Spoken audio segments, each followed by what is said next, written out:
Today I will be teaching you how to find your check-in instructions on Airbnb. Let us get started. If you're staying at an Airbnb and need to find the check-in instructions, simply follow these simple steps. One of the ways you can check the instructions is through your confirmation email.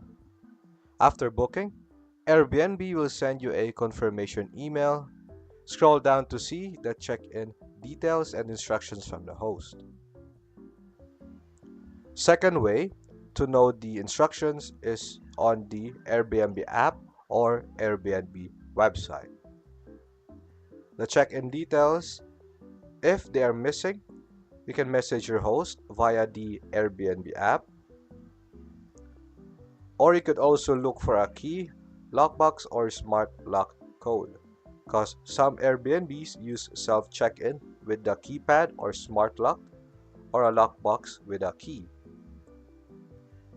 Some hosts provide Wi-Fi details, parking info, and house rules in the Airbnb listing or a physical guidebook at the property itself. You could also find the check-in instructions there. That's it. Now you're all set for a smooth check-in. If you like this video or if you want more videos like this, can you click like, subscribe, and don't forget the bell button. See you next time.